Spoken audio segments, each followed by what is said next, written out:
الحمدللہ رب العالمین والعاقبۃ للمتقین والصلاۃ والسلام علی رسول الکریم اما بعد.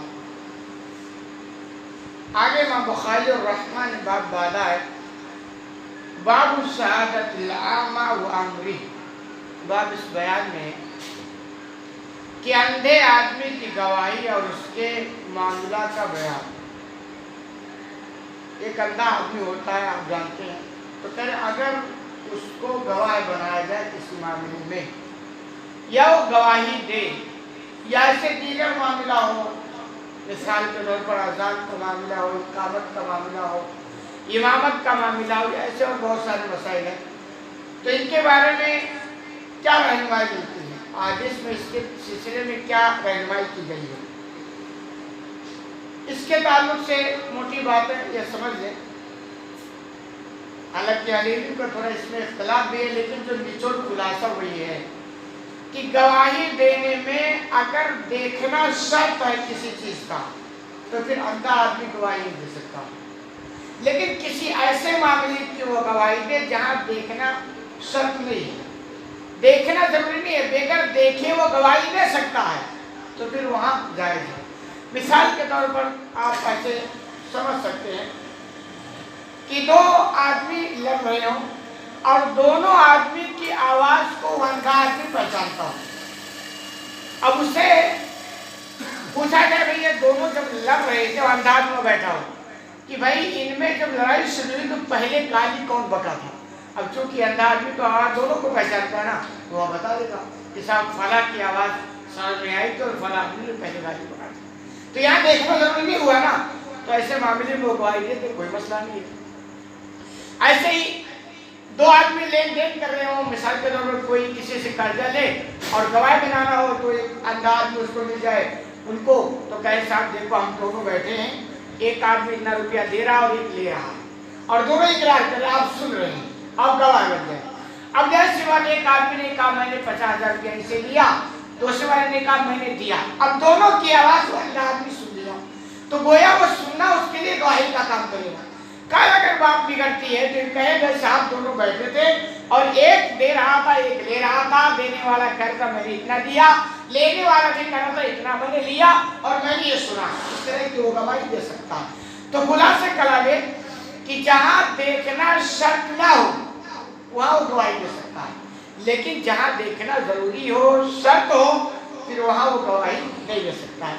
حدیث نمبر 2656 عن عبداللہ بن عمر رضی اللہ عنہما قال. عبداللہ بن عمر رضی اللہ عنہما سے روایت جو بیان کرتے ہیں، قال نبی صلی اللہ علیہ وسلم کہ اللہ کے نبی صلی اللہ علیہ وسلم نے ارشاد فرمایا ان بلالا یؤذن باللیل فکلوا واشربوا، کہ یقیناً بلال جب اذان دے رات کو تو تم کھاؤ اور پیو. حتی یؤذن او قال تسمعوا اذان ابن ام مکتوم. پھر آپ نے فرمایا یہاں تک کہ تم عبداللہ ابن ام مکتوم کی آواز سن لو یا وہ اذان دے دے تو اس کے بعد تم کھانا پینا چھوڑ دو. یہ پوری تفصیل یہ ہے کہ رمضان کے مہینے میں آپ صلی اللہ علیہ وسلم دو مؤذن رکھتے تھے. ایک سحری کے ٹائم پر اذان دیتا تھا اور ایک جب سحری کا ٹائم ختم ہوتا تھا تو اذان دینے دونوں دیتے تھے، لیکن دونوں الگ الگ آپ رکھے تھے. سحری کے لیے جس کو آپ نے فکس رکھا تھا وہ بلال رضی اللہ تعالیٰ عنہ تھے، اور سحری بند کرنے کے لیے جس کو یعنی ٹائم ختم ہو گیا سحری کھانے کا، یہ اعلان کرنے کے لیے یعنی فجر کے اعلان کے لیے تو آپ نے عبداللہ ابن ام مکتوم کو مقرر کر رکھا تھا. اور لوگ جانتے تھے، لوگوں کو پتا تھا بلال رضی اللہ عنہ کے اذان دینے کا مطلب ہے جب سحری کا ٹائم ہو گیا کھاؤ پیو، اور عبداللہ ابن ام مکتوم رضی اللہ عنہ کے اذان دینے کا مطلب ہے کہ کھانا پینا کیا کرو بند کرو. چونکہ اس دور میں یہ سویدھائیں نہیں تھی جیسے آج موبائل ہے، الارم گھڑی ہے، یہ ساری سہولتیں، تو اس دور میں ایسا چلتا تھا. اور آج بھی لوگ مائک میں اعلان کر کے جگاتے ہیں، ہم نے دیہات وغیرہ میں پہلے سنا تھا نہیں کی سویدھائیں تھی تو لوگ جگاتے تھے، لیکن اگر جگانا ہونا تو بس اتنا ہی جتنے سے لوگ جاگ جائیں. لوگ جگانے کے نام پر حقیقت میں بدمعاشی کرتے ہیں، پریشان کرتے ہیں. آج انڈیا میں یو پی وغیرہ میں بہت سارے گاؤں ایسے نا حالات ایسے بن گئے ہیں کہ آپ مائک میں اذان نہیں دے سکتے. یہ حقیقت ہے۔ اس کے پیچھے جو اسباب ہے نا، وجہ کیا بنی ہے، اس میں سے ایک سبب یہ بھی ہے کہ لوگوں نے مائک کا غلط استعمال بھی کیا۔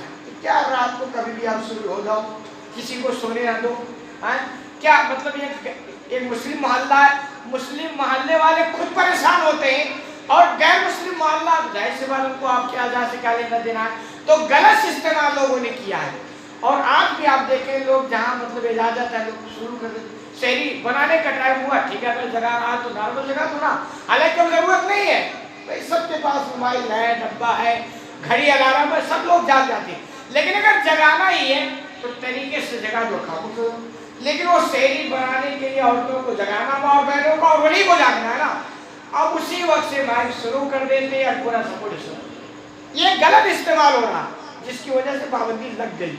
تو اس دور میں یہ سسٹم تھا کہ آپ دو مؤذن رکھے تھے، ایک کے اذان کا مطلب شہری کھاؤ پیو اور ایک کے اذان کا مطلب تھا کہ اب بند کر دو۔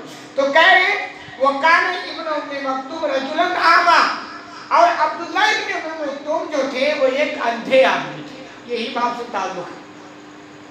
جو مطلب اذان کے لیے جو آپ نے نماز کے اذان کے لیے فجر کے لیے جس کو آپ نے مقرر کیا تھا وہ عبداللہ ابن ام مکتوم تھے اور یہ اندھے آدمی تھے۔